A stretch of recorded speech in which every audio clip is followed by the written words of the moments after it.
But as we started growing it's like, okay, now we have to think about things like how do we treat this as a family legacy?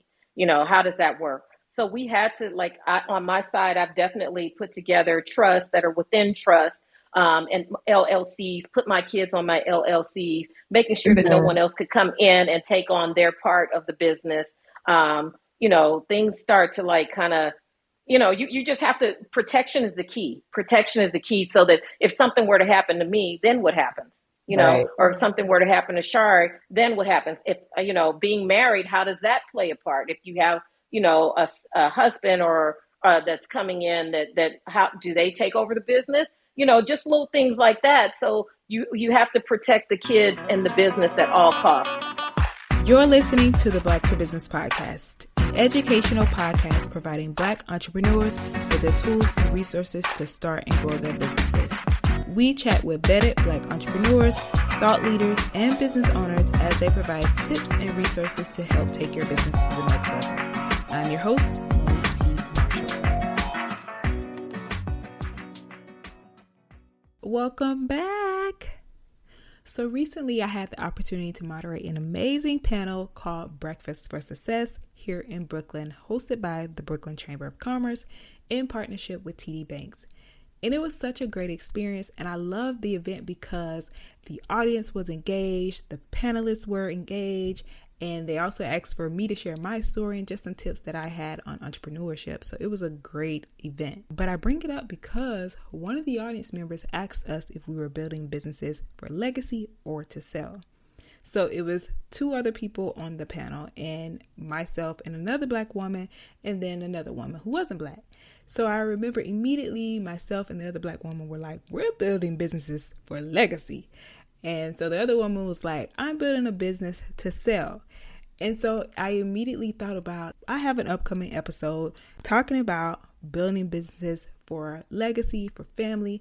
And it just struck me that a lot of us are building businesses because we want better for our communities. But a lot of us are also building businesses because we want to pass them down to maybe a child or someone in our family. And also, not only that, but a lot of us are also working with family in business. So I love that moment because it was one, I noticed our stories were similar for starting our businesses, and it's totally nothing wrong with wanting to sell your business. It just sparked that, okay, a lot of us do create businesses because we want better, and we're not just thinking about, selling, we're thinking about legacy building. So I bring that up because it's important, and I know it's something that we talk about a lot in the entrepreneur space. Like, how do we make sure that our businesses are positioned for success, meaning bringing in generational wealth? And then also, some of you may be interested in starting a business and you're considering bringing your family into the business or starting the business with your family. So, of course, we always want to provide solutions and get people on the podcast who can speak to those things. That's why I'm so excited to be joined by today's guests, Miss Sharie Wilson and Tonya Thompson, founders and sisters of DreamGirls Hair, a hair brand focused on creating products that promote hair growth.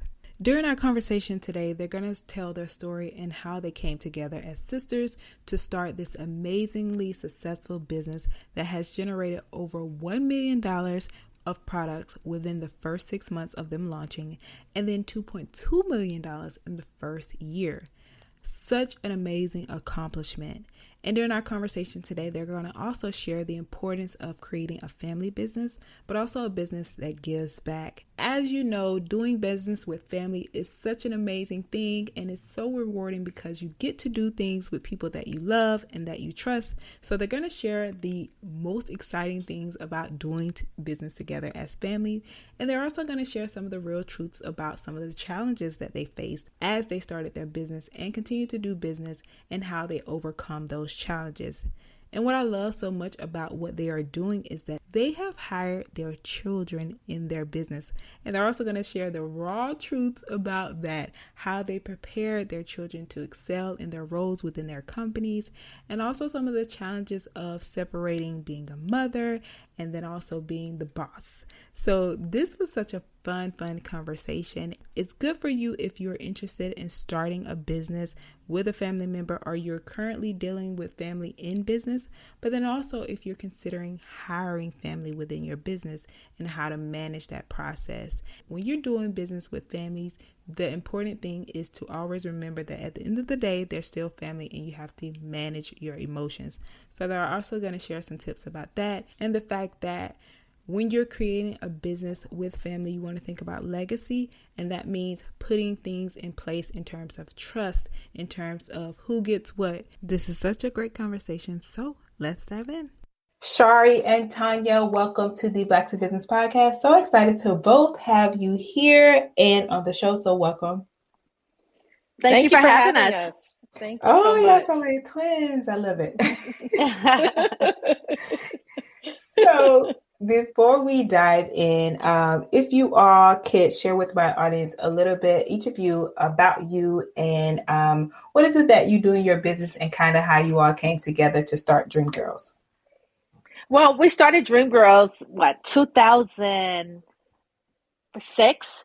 And, how we got started was my sister did hair when I was younger, and my mom and dad built her a little salon in the back. And she kind of willed me in to help her become her assistant. She did it on the side, and then I ended up picking it up as well. So when she went to college, she was doing it a little bit. When she graduated from college, my sister went on to corporate, and I kept doing it on the side as well. And it just ended up being, a business for me. I tried to go into corporate, follow her, but I felt like God kept calling me to the salon, to doing hair. And then eventually one time, I think it was like what, Tonya, 2006? Yes. I wanted her to join me with just selling hair, I want you to, let's start this business. Let's start selling hair. And that's how I kind of got Tonya in with me. And then eventually, she left corporate. She was flipping homes and properties and all that kind of stuff. And she kind of came into the salon with me and, we started doing hair. Wow. That is awesome. Yeah. And Tonya, you wanted to add anything? Well, yeah. So, yeah, she would say I forced her into this, but I used to always do it as a hobby on the side, and she was in high school. I was in college. I was making my extra money, and I was doing all of her friends' hair, for prom. And she was always late to prom, late to homecoming because she had to assist. She would say I slaved her, but I don't think I did. Listen. I did not receive not one payment. Tonya would come in and get all the money. You did. No payment. My payment was to get my hair done. That's it. That's it. That's how it goes sometimes. It's like that bartering. That's bartering. Right? I think that's a lie. But look where she manifested herself to now. So yes. let's just do that. But anyway, no. When I did that, I really didn't have any intentions on doing hair. Back in my days, and I don't know if that still is it now. I didn't think I was trying to follow what I thought the protocol was, and the protocol for me was not doing hair because in my mind, stupidly, I was thinking, doing hair doesn't really set any status, or it's not like, I'm supposed to go to college. I'm supposed to enter the corporate world. I'm supposed to do A, B, C, and D. So hair wasn't part of it. It was just something that I love to do and I made money from on the side. So I never had intentions of getting my license. So I literally left college and I went into the corporate world. I was selling in the corporate world. And then I opened up a school. So I had my twins. I literally graduated from college with twins in my stomach. Wow. So that's how I walked across the stage. So 6 months later, I got a job. I was doing corporate sales. I was traveling, made good money. And then when my kids turned about 3-4 years old, I decided to open up a preschool because I saw a vision in what they were learning and how fast they were learning. So I ended up doing all of that. I opened up 2 schools, 2 through 6th grade, did that and was flipping properties because I bought a home when they turned 2. So I got that bug. And all while I'm doing all of that, Sharie was trying to jump into the corporate world. She decided to go through the hair process. And then she brought me back in later. I was probably, how old was I, Sharie? Was it after Caitlin or before Caitlin? Maybe it was after Caitlin. Yeah, so I had to be in my 30s or 30-ish, early 30s when I started back, and she brought me back in. And it was just to sell hair. So we started doing that, and I always had like the entrepreneurial spirit. So I Mm-hmm. think that's why she brought me in. So we started selling hair. We did trade shows, Black business expos. We traveled. We were just selling hair, selling hair. So that's how we were initially known. And then what happened was, well, as we were selling hair, we realized, well, in order to sell this hair, the best way to do this is to be able to present it on someone's head. So Mm-hmm. Sharie was doing hair, had a salon out, and she can tell her journey out in Elk Grove. But out here, I just opened up a salon and a hair store. And what I did was I brought someone in to do the hair so that we could, you buy the hair, you get the hair done. We're able to show models with the hair done. So that's kind of like how that happened out here. And then eventually we had some issues with some of the people in the salon, and Sharie was like, well, you need to come back into the salon. Let's just do an apprenticeship. You never know if you're going to be, I'm like, I don't want to do hair. I'm not going to do hair. She was like, well, let's just do an apprenticeship. You just never know. And lo and behold, that day came. You just never know. She was like, just get in there. And literally everything that I had going on was on autopilot. So it was running itself. So I came in, and then we just started, coming up. We're both kind of the same in the way we think. We're like Mm-hmm. creators, and we like to solve problems. So she was in her salon solving problems. I was out here solving problems. And that's how the Healthy Hair Program came about without us even trying to do it. It was just something that people talked about and saw that we were doing. And they actually named the program because in my mind, I just kept hearing people relating wearing extensions and weaves to being like a chicken head. It was like that Mm-hmm. whole little thing back then, and it was something that Yeah. really, really bothered me. I had grown someone's hair out, and then she decided to go into the curly world afterwards. She went to her curly person, and then she had some short areas after she had done that, and she was like, well, I'll just go into a weave and grow it. And he talked so bad about her going into a weave. It was going to break her hair off, blah, blah, blah, blah. Literally, she had grown from her ear length all the way down her back with me. And so she was Wow. able to go against it and say, oh, no, no, no, no. That's not my experience. So with that being said, I started trying to put that out in social media and would just show people this, it was one post that kind of did it. In my efforts to try to break that narrative and that stereotype, I was showing people growing their hair and just saying, oh, my client has been wearing a weave for 18 months, in and out every 3 months. And look at her hair. Her hair is long, and this is where she started, just in an effort to try to break that whole vision that people had. And people, the natural hair community, tore our post down. It Really? kind of it kind of went a little viral. But what happened with that, even though we had people tearing it down, oh, that's not her hair, because she had color at the top, so some of the Mm-hmm. colored parts only came like down to her ear area, so it wasn't as long, and you could see the difference. So they were like, that's a track, that's not her hair. It was just a whole big thing. So what happened was, the people that did see it, that loved it, they started calling in, and they were like, I want to do the program, the 18-month program. I'm like, what 18-month program? And then some people would come and they'd be like, well, I want to do 24. I want to at least do 24 months. I'm like, what the heck? I'm just, so that's how we started breaking it down. And I said, Sharie, we have something here. We're naturally just growing people's hair out without even Mm-hmm. thinking about it, only because we're giving them all the TLC and using things that we think would help with the strength. And we really care about hair. So that's how it turned into the Healthy Hair Program. So with the Healthy Hair Program, that became super popular.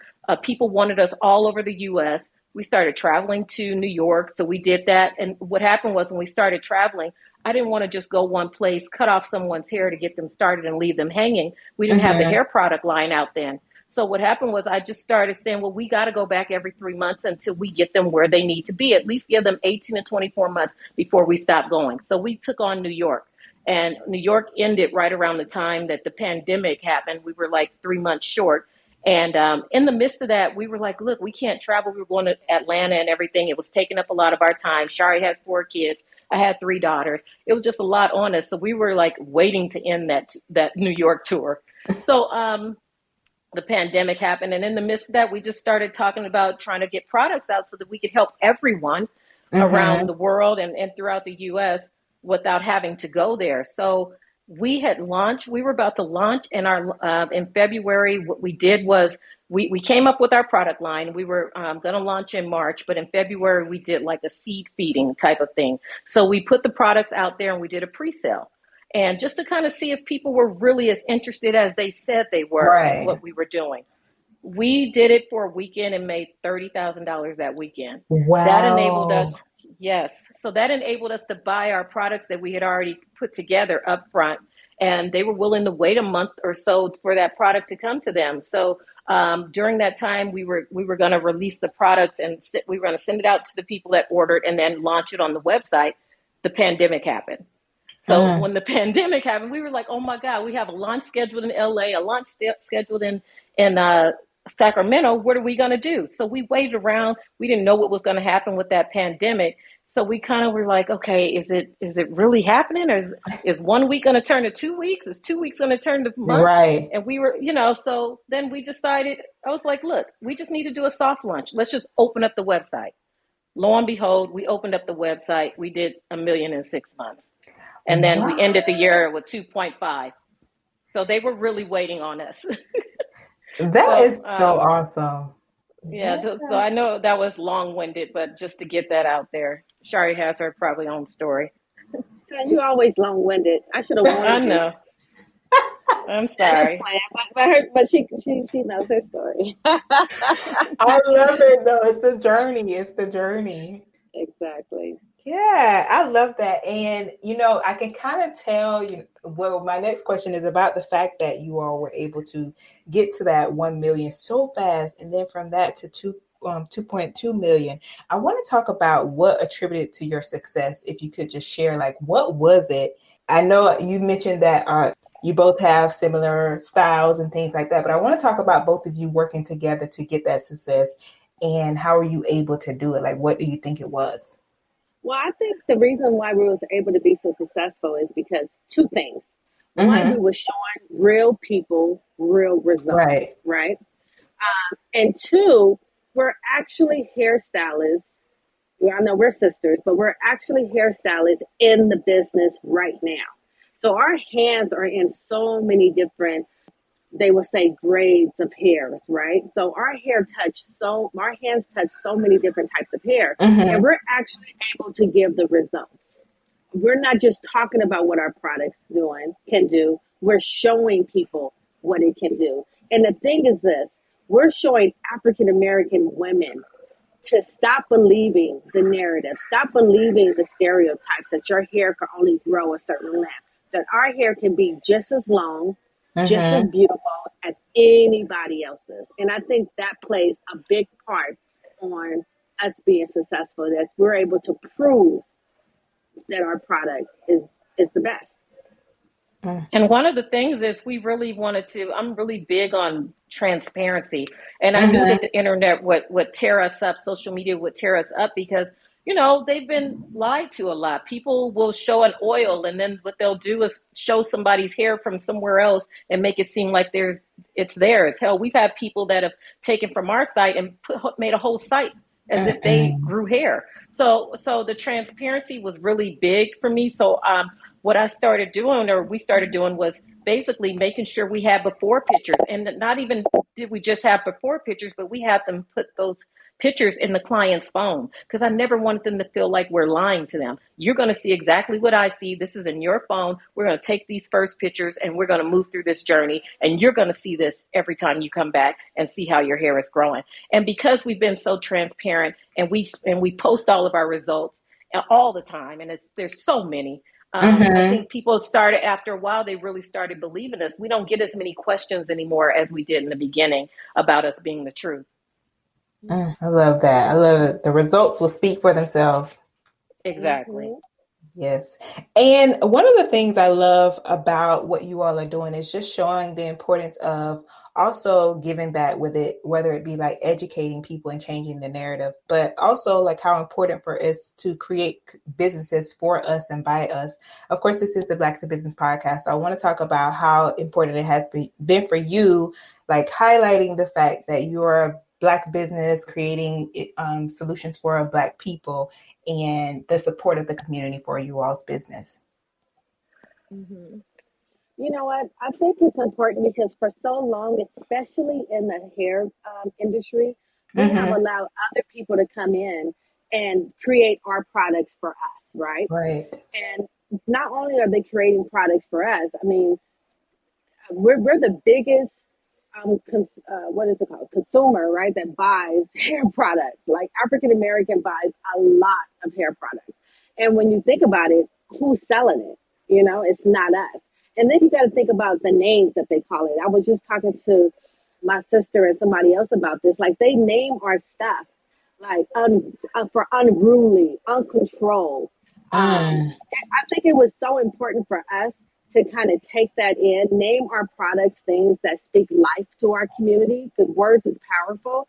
So we decided not just to create a product for our people, by Black women, for Black women, but also name it things that speak life into our community. And so it's extremely important that we have more Black African American businesses rise up in our community that create products for our people, right? Yeah. I think it's important. We have to start doing it, and we got to start supporting other people that's doing it. So it's not just about me and my sister. It's so many other Black great products for hair care that's in our community. We need to learn how to support good quality hair products, and it's so many of us out there. And not only are we putting out products just for the community, we're also bringing up new and upcoming hairstylists. And, the hairstylist world is a little different. Sometimes you have people, they treat it as a hustle.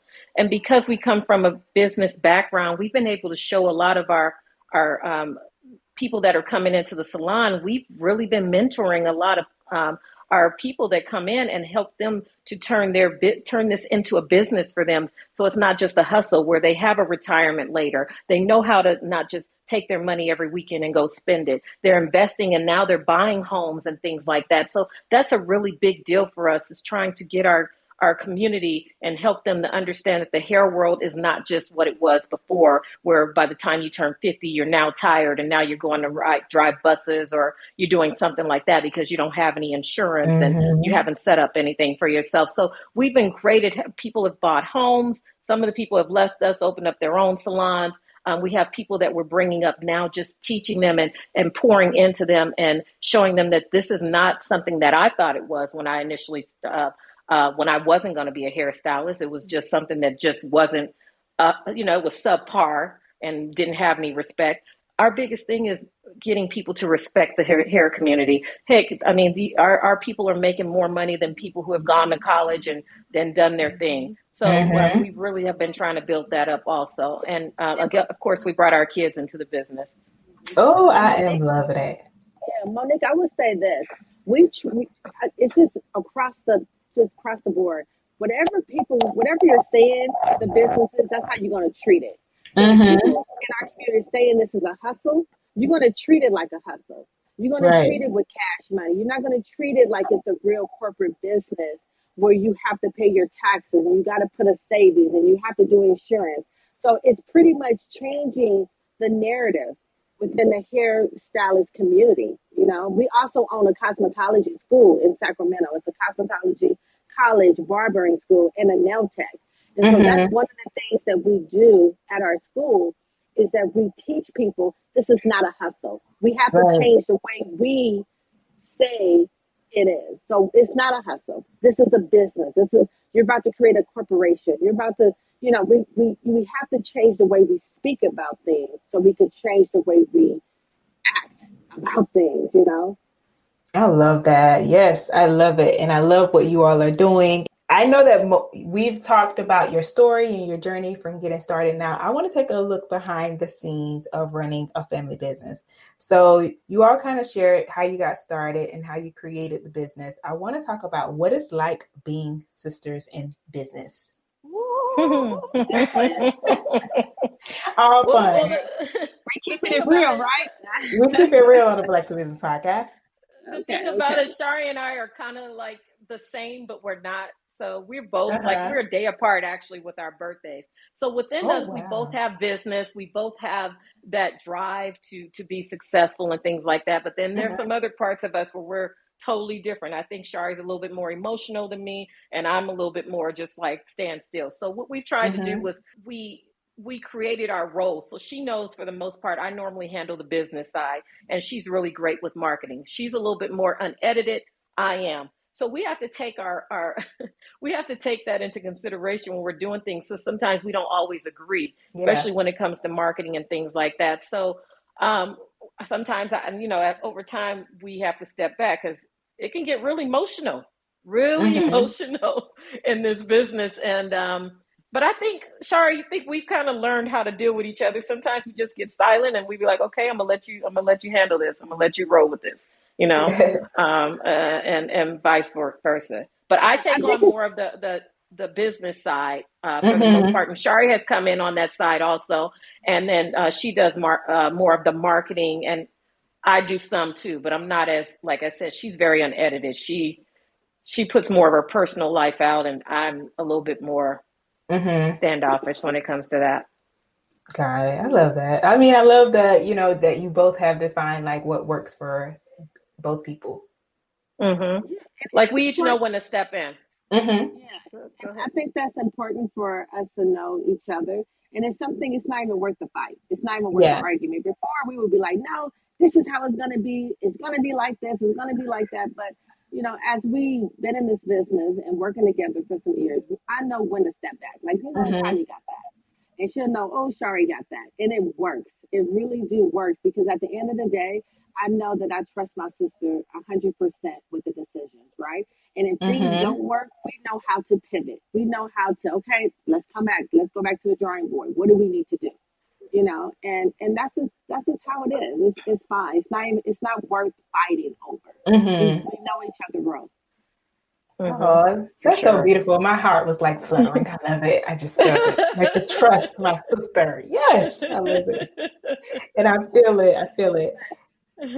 And that brings me to like what are the benefits you would say of starting a family business as opposed to any other type of business, especially for listeners who are listening and are considering, okay, is this the route I want to go? Like for you all, what have been the benefits and the most rewarding part of it, and the fact that you're glad that you're just doing it together? We do have our kids, so that's a challenge within. It's a challenge, and sometimes our kids can be a little privileged. Like, oh, I'm taking off a week. No, you're not taking off a week. Yes. I'm going to the gym at 10 a.m. No, you're supposed to be working at 9 a.m. What are you doing? So we have those challenges, but I think it's very rewarding that me and my sister work together, because we're able to spend time together. Like, I've heard so many people that's in business, on their own business, and they haven't talked to their sister or their family member in like 2 months. They haven't been able to be with them because they're so consumed with the business. They're so consumed with trying to get things to work in their business, where they kind of cut off from their family members. And I think one thing about me and my sister, we talk every day. If we're not talking, we're texting or we're FaceTiming, or we're able to still stay connected as sisters, and I think that right there is important, because if you look at people nowadays, they're so separated in their family. People don't even know their cousins anymore. No. And that's one thing that I'm grateful for, is that me and my sister can be in business, be in alignment. That's important, right? We understand our mission. We understand where we're going, and we're able to build that together, Yeah, we have our ups and downs. Sometimes we talk out of irritation. Sometimes it's like, okay, well, you know what? You guys handle this. I'm done. Sharie's good for that. Sharie gets emotional. She'll be like, I just won't do it. You guys just do it. But we always come back, But when we first started the business, it really, the first thing we thought of was, let's bring our kids in.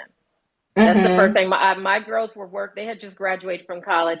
They were working for Pepsi. I kind of recruited them over. And then Sharie had a son that hadn't even gone. Had Isaiah gone to college yet? Or he was entering college? His first year in college. Wow. But what it was is that we saw some things in them, and we were like, okay, you guys come over here and learn and get to know a business of your own. Because always initially I wanted my kids to go out into the real world, do some corporate world experience just so they could have it, but not to always work for corporate America and be able to do their own thing. So I took them out after they had gotten a little taste of it. I don't know if they got enough. because they do. Now that they're in there, it's like, and we found all the good things about them. Like Sharie's son is very good at operations. He's very, very smart. He's good at operations. I work very well with her son. We help, he kind of helped put the back end together, dealing with attorneys if we needed to, finding our manufacturers. And he was only, what, 19, Sharie?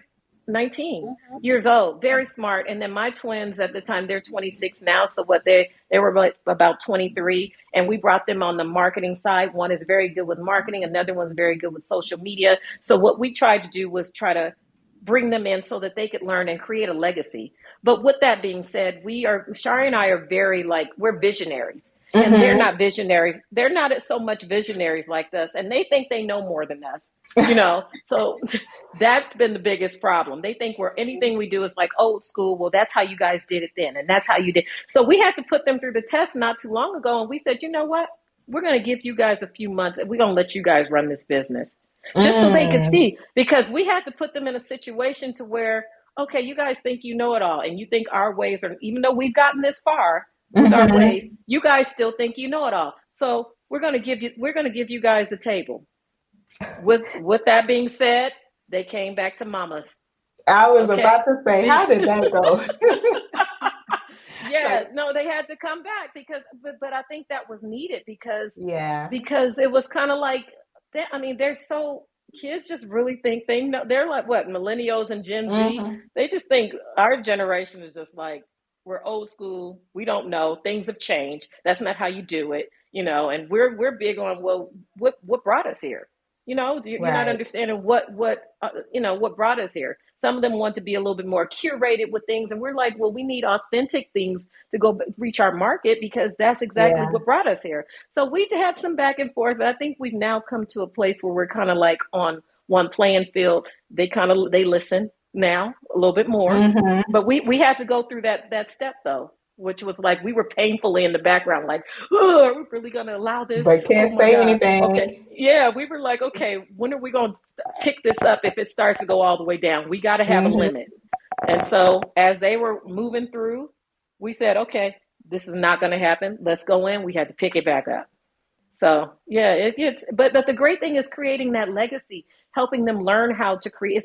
It's one thing of just, giving your kids something in a trust or a will, but can they maintain it? So many people want to leave their kids things, but then they go and take everything you worked so hard for and they blow it because they have no clue. They don't know how to pay taxes. You leave them properties, they're letting that go and things like that. So you want to teach them everything that you know so that they can be able to create a real legacy. Creating a legacy is not just about leaving your kids some money because it can drop right at that part. So you must, even like I do real estate also, I've made my kids get their real estate licenses so that they could understand even the real estate side of things. Her son got a real estate license, just things to help them learn at the same time without just, just thinking that they're entitled to something and then end up losing it. And so how do you all, especially with, these are your children, so how do you all like set those expectations and like, okay, I'm mama today, but I'm also like business today, or how do you like define those lines and, holding people accountable in their positions? I feel like that's come over time.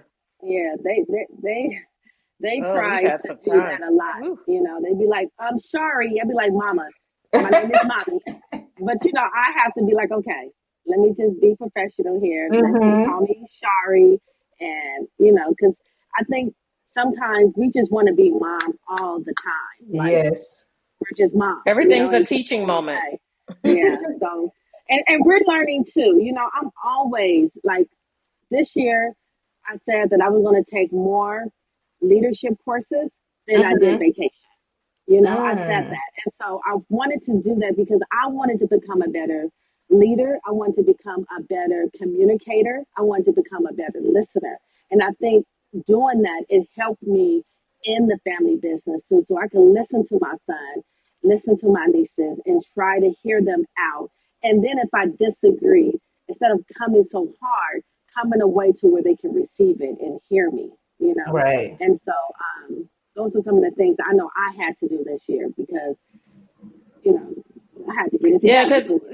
Because we are hard on them because I feel like Sharie and I, we hustled and bustled Mm-hmm. Whatever we do, it's a hustle and bustle. When I opened up my school, Sharie had 3 boutiques. It's a hustle and bustle. We start from the bottom, but them just coming into something, a salary and things like that, it's a little different. They don't have that same like build it from the ground and keep moving it and grinding it and moving it. It's just different. And I think we all got into it sometimes because we were trying to push them to know that, like, why don't you know this? How do you not Mm-hmm. understand this? So we were coming off like, very hard on them. And I think the whole generation after us, they're a little bit more emotional than we are. Mm-hmm. So they take God. things differently. It's kind of like, okay, this is Listen, they business. both, this generation boldly say, oh my gosh, I'm having anxiety. I have Yes. to deal with this. I'm Yes. emotionally Yes. stressed. I am Yes. emotionally stressed right now. Oh my I'll be God. like, oh my God, what is Yes. happening? It's kind of Yes. scary. Like, what is It's We're happening? like, my yes, aunt yes, says, yes, she's like, we're just built different. She's like, they're just built yes. different these times. So I get it. I totally get that. That's I love that, the transparency and the fact that, you also hold them responsible. And I want to talk about, for people who are listening and they're considering bringing in family and business, when it comes to addressing like nepotism and wanting to hire family to do them a favor, regardless of the actual skill set or experience. So not just, your children, but I'm not sure if you all have also other family members that you've hired, but how would you suggest somebody deal with that in that do them a favor mentality? I think that what we do is, I don't know if we thought about it as doing them a favor. We thought of it as really bringing our family in so that they can be more than what they would be if they were in the corporate world and they were Mm-hmm. set on, okay, you're going to get a 3% increase maybe this year. So they would just get that business mind for the most part. But we have in certain occasions where they let that mental part take a hold of them. We were like, look, is this what you want to do? Because if it's Mm-hmm. not what you want to do, and we feel like we need to fire you or whatever, let's both look at this. If this isn't something you want to do, I'm gonna give you a month. I'm gonna give you 2 months. Go find something else. Because sometimes we felt like maybe they needed to go to another corporate job or go to another job so they Mm-hmm. could see how this really, really works. And we were totally willing. We started putting out ads and everything else. Like, okay, this is what we're gonna do. And then maybe once you feel like you've learned a little bit more, you can come back. But sometimes Right. you have to make those hard decisions because we were very serious at several points in the business where we were like, we're not just going to drop you and leave you hanging like that, but we're going to Mm-hmm. give you the opportunity to start putting your resumes out there. She Yeah. said, I Put your was. she was. I was like, Because you at the can end of put the your day, resumes out there. listen, at the end of the day, that would happen in corporate. People, Uh-huh. business is first. So if you're not producing and if it's not working for the business, then they will let you go. They're not going to give you time to go and find a new job. They're just going to let you go. And in that, it's a learning lesson, right? So my Mm-hmm. sister was more like, let's give them time. And I'm like, just fire them right now. But but Time being like 30 days, 60 days, yeah, put your Yes. resume but out. So because this is one of the things they even though they work for us, I have properties. Two of them are paying rent in my property. So if I let them go, then that's back on me. It's You know what I chess. mean? It's Yes. chess. so a lot of decisions was based off of that. You hear that, right? I'm But we like, do oh I have don't know. no. we I don't know if listen. Sharie knew that. Hello, that's the I'm whole like, thing. Tanya's like, wait. Hold up. If we fire him, where do you get the money from? But Right. I we do love have the conspiracy. we do have another employee that been with us since she was like 14, 15 years old. I used to do her Mm-hmm. hair, and then she moved down to LA. And Brianna is not part of the family blood, but we treat her like family, and we Mm-hmm. don't we don't we don't show favoritism. Like as far as Brianna, we will put Brianna in charge of all of them in a second, because at the end of the day, we have to do what's best for the business. Mm-hmm. We have to do what's best for the business, and in return, we're showing our kids that sometimes it's hard decisions that got to be made, and you got to do what's best for the business, not what's best for people's feelings. yeah. If you And keep that doing what's best for people's feelings, you're finding yourself out of business. Mm-hmm. And at the same time, as they came into the business, we started to learn. It's like one of the things we looked at, we were like, okay, so they're not super like leaders. So as we Mm-hmm. kept moving through the process, we were able to analyze them a little bit more and said they're not, at least at this point, they're not leaders. they don't have the vision that we have, and they don't know how to implement it. So we had to bring other people in to do that. So, because we were like, okay, they're more like workers. They're going to do what you tell them to do, and they're going to produce what you tell them to produce. But as far as coming up with things, and they can do that too. But as far as running the business, we couldn't sit back and just be like, okay, you guys take this over. Not right now. So we had to bring other people in to do that. People like Brianna, because she's not related to us, you give her a task, the task is done. The accountability is there. So that's why we put her in charge of certain things. Because there is, for sure, when you run a family business, there's like a lot, there's no, the boundaries, you want them to be there, but they're not always there. Okay, so you have to sometimes bring in other people to be able to manage them until you see that they have it within them. So once they learn that, or they've taken some hard either stumbles, to be able to jump back up, because I feel like kids have to go through that. That's why I was so willing for them to go find another job and get in that workplace and see what it's like over there. Because you think right? But so don't be afraid. People need to bring other people onto the team to help manage, for sure. And for accountability. Yes. So this has been like so amazing, and I'm loving the transparency, and just like people who are listening, I know they're taking away a lot from this, because I think most times when we hear like about family business, people don't get into the nitty-gritty of what it's really like. So I'm glad that we've discussed that. And I also want to talk about the fact that you all have spoken about how you kind of like got into this, but I also want to talk about how some things were set up and making sure that, things were structured properly. So one, what are some of the things to do before getting started in a family business? So some of the things that you should think about, consider first before actually setting up. Well, I just recently really started getting into that because especially like the trust. So in the beginning, we just brought them on payroll. So, you have your payroll, they get their salaries and things like that. But as we started growing and it's like, okay, now we have to think about things like how do we treat this as a family legacy? How does that work? So we had to, like, on my side, I've definitely put together trusts that are within trust. And LLCs, put my kids on my LLCs, making sure that no one else could come in and take on their part of the business. Things start to like kind of, you just have to, protection is the key. Protection is the key, so that if something were to happen to me, then what happens? Right. Or if something were to happen to Sharie, then what happens? If, being married, how does that play a part? If you have, a husband or that's coming in, that how do they take over the business? Just little things like that. So you have to protect the kids and the business at all costs. So that's exactly what I've recently just put into place. And those are things you have to think about. You can't just run the business and then just think that, if there's a car accident tomorrow, then what happens? How are they able to go in and keep things going the same way? So we did put some things in place, for sure. But as far as even before going into the business, I mean, that came later on.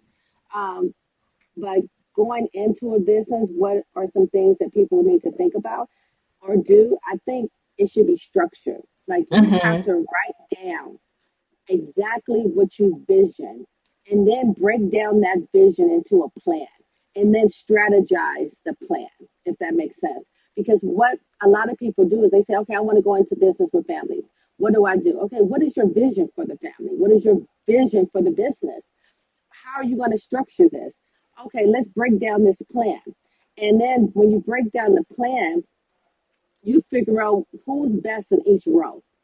And I think that's the first start when you're thinking about opening up a family business, is to really sit down and figure out that structure, figure out the plan, the mission, the mission statement. What is your mission statement?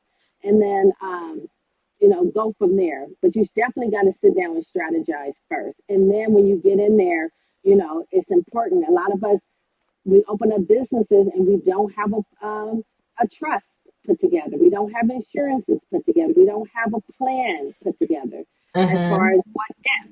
And so those things are important too. Like Tonya said, You gotta make sure all your I's are dotted and all your T's is crossed, because you just don't know. And a lot of people lose everything because they open up businesses and they don't have things locked in correctly. Yeah, another thing with the business, you have to be careful, even when we have put together our structure and who plays certain roles. One of the things is we have run into the problem where, everyone sees their role and that's what they have, and they're only stepping into that role. So if something is falling on the other side, they're like, but that's not my role. So that, to me, when the business, even though you have corporate structure and everything is structured, you have to still work together and cross over those role lines at times, because we only have who we're working with. So that was a big thing too. It's like, well, how come you guys didn't help with the ideas over here? Well, I don't do that. I do this. So there has to that having that understanding of the fact that, okay, we do have our primary roles, but if somebody's not doesn't know, because they're all learning. They're learning with us. So everybody's learning. So you can't expect everybody to know everything. They're all teaching moments. So just making sure that they're willing to step over that line and then jump back into their role. Okay, I'm gonna jump over here. I'm gonna help you with this because I see that you're struggling and we can all learn this together. Then I'll step back into my structure and my role. Being able to multitask and holding everyone accountable to making sure the business grows, the business flows. Like, that's everyone's responsibility. Everyone may have their lead department, but it's everyone's responsibility to make sure this works. I love that. Yes. So you both shared some of the things to prepare for before you get started. What about after? Tonya, I know you kind of touched on that as well. Anything else you want to add to some of the structures or systems to put in place once you're already started and in family business? Well, we talked about insurance. Yeah. Insurance is a big thing. Yeah, insurance, just making sure your accounting is big. Like, you got to know your numbers. You got to know how much money you're spending, how much money is coming in. But one of the things I think that everybody needs is some type of business coach. Like, you got to reach out to other people who may have the blueprint, so you don't have to make some of the mistakes without the blueprint. And the blueprint is just on the basic structure of a business. And a lot of times we jump into businesses and we don't want to ask for help. We don't want anybody to help us, guide us, or we don't want to ask for help because we don't want nobody to tell us no. And I think coaches is important. I think you need a coach in every aspect of your life, really. If you're married, you need a marriage coach. If you fitness, you need a fitness coach. You need a business coach. You need a life coach. And so that's one of the things that I've learned, is that you need to connect with other people. You need to lock in with other people who have done it so they can help you not make the same mistakes they had to make to get to where they are. That's the truth. And Sharie and I just had a live where we were talking about that. So we were going to start helping and coaching other people that are trying to get into business, just so that you don't make a mistake. That whole thing is like having a mother that's telling you, okay, don't you go out there and do A, B, C, and D, and you already know what's going to happen, but they want to take that chance anyway. But you can help prevent them from making those mistakes that could cost you a lot. So a coach can kind of help you step over those things, and so that you're not making those costly mistakes in the business. So yes. Yes. And so you said you were going to introduce now. Is this out yet? Because I know people are like, okay, when can I sign up? We're working on it. We're trying to do a women's retreat early next year. So we'll be posting on our page as soon as we get it about. We'll only take on so many people, because I was like, Sharie, how are we going to coach? And, we do a lot.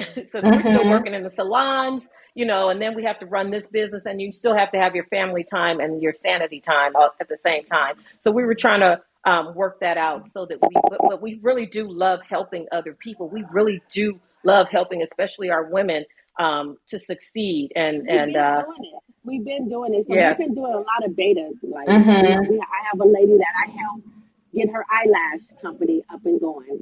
Tonya had people that she's been helping get things up and going. So we've been doing it, but now we're trying to do it in a bigger way, to where we can help a group of ladies at one time, stay with them for about 12 weeks or 6 months max, right? Help them, guide them, and then let them go and fly. you know. And we'll probably do another. We did this before. It was called Up Close and Personal with the Thompson sisters. Where we did it for free back then. Where Sharie would fly out to Los Angeles once a month. I would fly out to Sacramento, and we had people that came in. We had speakers, and we would have people that could help them set up their corporations. We talked about our experience, and we did have people that started up businesses from that. Just really just telling them what they need to do and how they need to move forward. And that was very life changing for us, just to see those women be able to start up something. It was basically starting from, like kind of working whatever what your likes are, things that you love to do, things that you do naturally, how to monetize that. I love it. Well, this has been so fun, and I just love how the success that you all have had, and like you said, reaching back to the community, helping people, but also being an example of successful family Black-owned businesses. So I want to talk about some of the facts around Black-owned family businesses and how they affect our community, and why you think more people should consider going this route. Well, I think that people should go this route, because then you can kind of, once you kind of learn exactly what to do and don't go into it like blindsided, but you have control of your own destiny. You have control. Once you see that you can probably bring in more money within your month than you would at your regular job, but you have to have that dedication too. So if you have it in you, you control. Well, you're not waiting for a raise every year. You're not waiting for the boss to do a review on you. You're literally taking something and it's your baby, and you're going to put all of your energy into it, and you can do so many things, and you can monetize it so much. What I would say also is, as far as Black-owned businesses, we see every other race doing it. We see the white community working with their kids and working with their sisters and brothers and family-owned businesses. We see it in the Asian community. We see it in the Hispanic community. But we rarely see it in the African American community, because we believe the lie, right? Black folks can't work together. We need to stop believing. We need to stop believing what they have pushed on us. They have pushed it on us. They have repeated that to us. And then we start saying it to ourselves. Every other community can do it but us. And so we need to start saying we can work together. And we're going to have the same problems that every other race have, because it's common, it's communication, it's listening, it's emotion and feeling. Like, every race have the same issues. We can do it. We just got to learn how to communicate, how to control our emotions, how to put business first. And we can create more African American owned businesses in the United States. And it's no reason why we can't. Definitely, and stop having the crab barrel effect where everybody's trying to pull somebody else down to get up. Like, there's enough out here for everybody. So that's really big. That's really, really big. But I do think it's the way to go. Most definitely. Most definitely. You will find your financial freedom that way. Love it. And so for both of you, how do you all separate, like, spending that business time, but saying, okay, we have to spend some personal time together, making sure that this is some personal space for us. So as sisters, like, how do you separate the two? We love the vacation. Wait, Tonya, you're somewhere now. Yeah, she is. She is. We definitely. I'm like, no. We vacation a lot. She's out the country. She was trying to get me to come with her. I'm like, I got too many clients.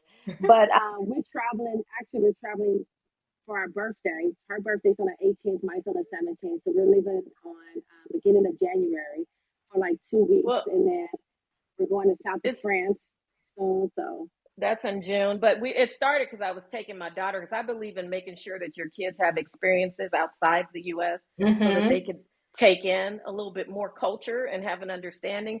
So it kind of started with me taking my 19-year-old. I took her to Colombia this summer, and now we were going to go to Thailand and Japan. And so my sister jumped on, and then my twins jumped on, and so now it's a big family trip, and our birthdays happen to be in January. So we're going to have fun. We'll be gone for about 3 weeks. But then, like she said, we have another trip planned in June. So we definitely try to work hard and play hard at the same time. Don't just give up your life. You got to have some balance. If you don't have balance, you will go crazy. Right. literally. Yes. Pack me in the suitcase. You know, I'll just be okay there. Okay. It sounds so much fun. Especially after like Yeah. COVID and all these things. So I love it. And I love that Yes. you all are having your kids experience that as well. So that's so amazing. Thank For you. both, you're welcome. So for both of you, what's next? Like, what are some of the things that you all are continuing to do, or some of the new programs or existing programs that you have that people can learn about?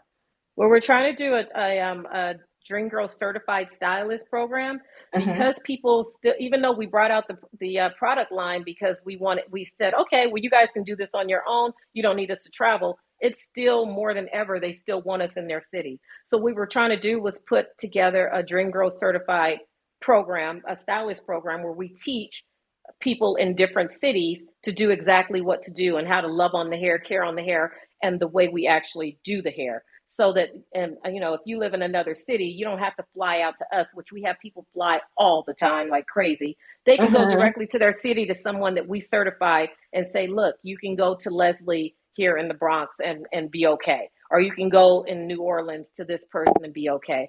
The problem is we've been interviewing for that, and like we said in the beginning, we've been finding mindsets that are stuck back in the days Mm, that, you know, so just trying to find the right people that have like a mindset that where they're believers and they get it and they right. understand has been very, very hard for us. So we're still trying though. Yes, I love it. I love it. And so, what advice would you give to someone in their first year of business? Focus on the vision and the dream, and always keep, don't stop, don't get discouraged. You're gonna just remember that whatever problems or any hurdles, if you get over them, that means you're now an expert in that. And Mm-hmm. once you become that expert, you can keep leaping over anything. So you just cannot, you're not going to just, it's not going to be an overnight thing. But if you keep your eye on the prize and the vision, and just keep going left, right until you get to the top and starting to pivot up, you'll be okay. Just don't get discouraged. Do not get discouraged. If You you can find a never problem, connect. figure it out. You can never connect the dots moving forward. You Mm, only can connect the dots looking backwards, which means it's not going to always make sense. But once you get to where you need to go, you can look back and be like, aha, I see that happened, and then that happened, and then that happened, and then that happened. So yes. people want to connect the dots moving forward. You can't do that. And I will also add, get a vision board. Put things in front of you that you can see every single day. I have financial vision boards in my room. I have visual, like things that I just want to accomplish, and things Mm-hmm. on a vision board. Like you can actually lay out the things that you want for your business on a vision board. And once you start looking at it and seeing it every single day, your mind start being focused on it subconsciously and unconsciously. It's like you see it, and you just have to you'll start creating exactly what you want in life. Things that's on that vision board is going to come to fruition. It's just Yeah, going to happen. It has to the happen. vision board is going to hold you accountable. Thank you both for those tips and just that advice for a first time entrepreneur. And I want to ask you both, what is the best risk that you've taken? The best risk, Yes. I would say the best risk that we took was jumping out and doing it, not Mm-hmm. knowing what was going to happen during the pandemic. Um, Yes. Everybody was just like, okay, we should just wait. Everything's going to die down. Everything's going to be fine. And if we would have waited, like society or like everybody was saying we should have, right? Mm-hmm. What would have happened? But because we jumped and just did it on faith, we end up doing amazing. And so Yes. I think sometimes you just got to jump, and you may not know what the outcome is going to be. But if you Mm-hmm. feel it in your gut that this is something that you need to do, just do it. You can always pivot later, but just sometimes you just got to jump. My sister Mm-hmm. Yeah, always say, just do it. Just do that's it. my thing. Just do it. Another thing that we did was we started buying more inventory. We just jumped out on faith with buying more inventory because if you run out of inventory and the lead time is 8 weeks, 12 weeks during the pandemic, it was even like 16 weeks. then you can't make money without inventory. So we just put a leap of faith and we just started buying more than we would have, and spending a lot of money on it in hopes that we could get it back by just pushing forward in the business and going after our dream. Mm-hmm.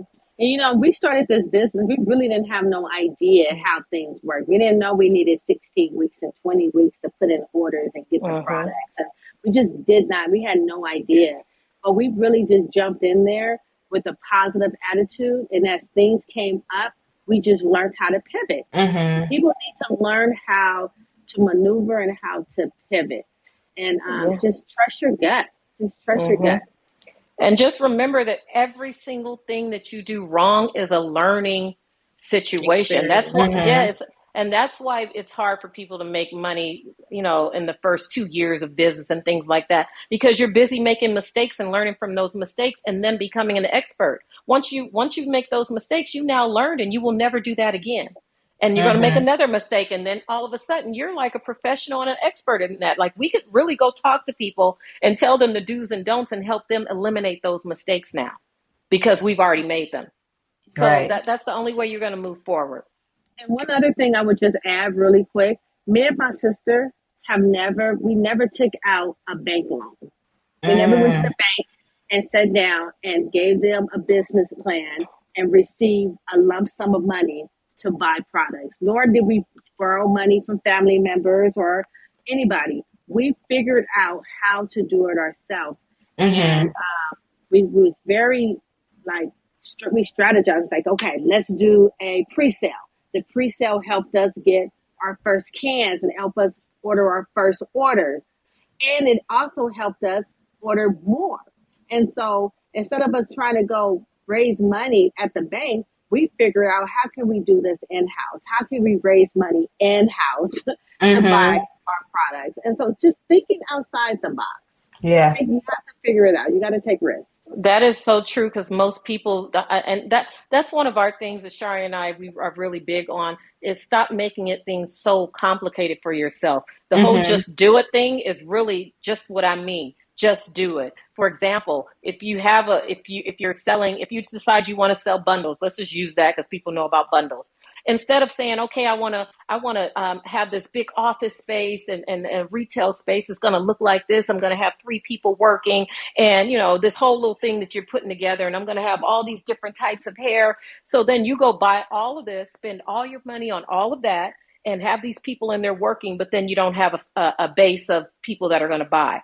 Why not buy 5 bundles of hair, sell them, buy 10, sell 10 bundles of hair and buy 20. And then as you're making money to finance your business, you're also building up relationships and customers. So then by the time you have enough people that are coming back to you and you realize your product is good, then what? Then once you go to open up your space, then you have people that are coming to buy, then you can keep yourself floating. And on top of that, if you have a big space and you want to open up a hair, you want to sell bundles and you also want to do a hair salon, you don't have to do all that at one time.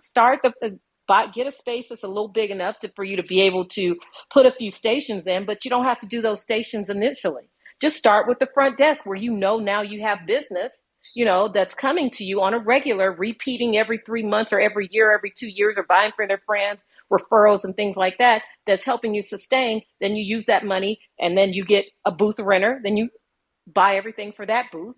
Then you have money for that. Set up another booth. You don't have to go in setting up everything at one time. And I think that's where people get lost. They let the vision take over everything, and then they end up losing and getting discouraged instead of doing one thing at a time and being able to break down that vision. That's such great advice. Love it. And for both of you, are there any tools or resources that you use to stay in order or organized and just on track that you could share with my audience? My Google Calendar is it. I put any and everything I use. If you can't go out and buy this big professional, system or anything, I use Google. Everything goes on my calendar and everything goes in my notes. And this is all on my iPhone. So that's how I kind of keep myself organized. We have family meetings like every Monday morning.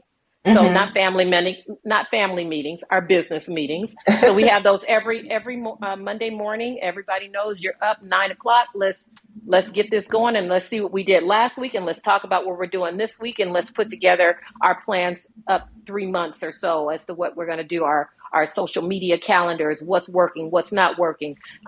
If sales are down, what do we need to do to bring them back up?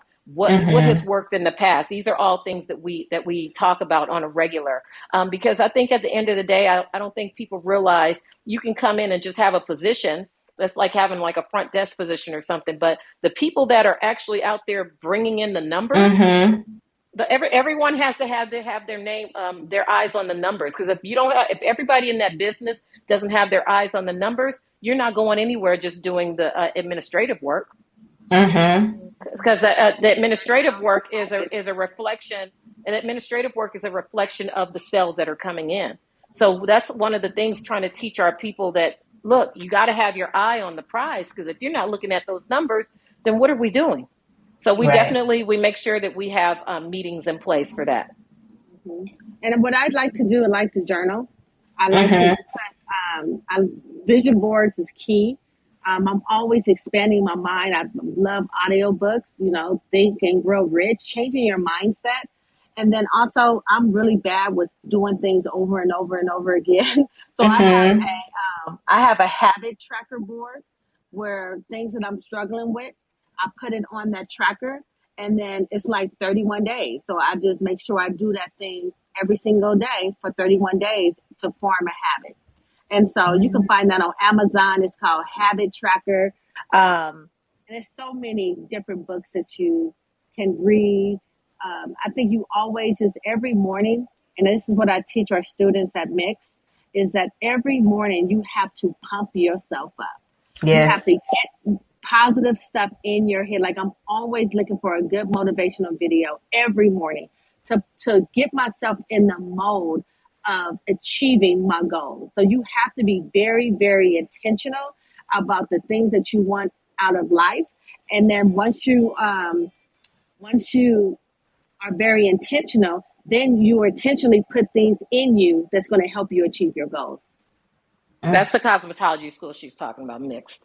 Yes. I know you said it, Mixed. Yeah. I love it. And finally, what does it mean for each of you? What does it mean to be Black in business? Man, being black is everything. Yes, and right in the last couple of years, they've really been pushing black on. But to just be black and be a black woman, and to be able to walk in rooms that are like me and my sister just did a pitch for a big company for our product line. And for us to be two black women walking in there, not intimidated, not with our heads low, but walking in there like, you know what, we deserve to be here and we have the right to be here and we're just as good as anybody else. And a long time ago, it was a struggle for black women to walk in rooms like that. And now it's just such a beautiful thing. And I want to see more of us out there. I want to see more of us walking into rooms like that with our heads held up high, with our confidence. I say confidence, because God is first in my life. Yes. And just dominating, because I have authority. I have authority over my life. I have authority over my businesses. I have authority in every room that I step in. And I dominated. And so we just have to have that mentality. And it's great showing others and our young kids, because we get so many people that come into the salon. We're literally talking to people on a regular basis, especially young. I love to work with the youth. So just helping them expand their mind and understand where they are, whether they're in college. What are you doing? Why are you doing it? Okay, you're in college now. Now you want to go get your master's. What is the reason behind that? What are you going to do with that? How is that going to help you make money? You want to start up a business. What are you doing now? Just trying to pour into our youth, because they're the next ones coming up, and for them to be able to see it and to be able to inspire our young black women is everything to me. Young black women and young black men and young black, but we see mostly women in the salon.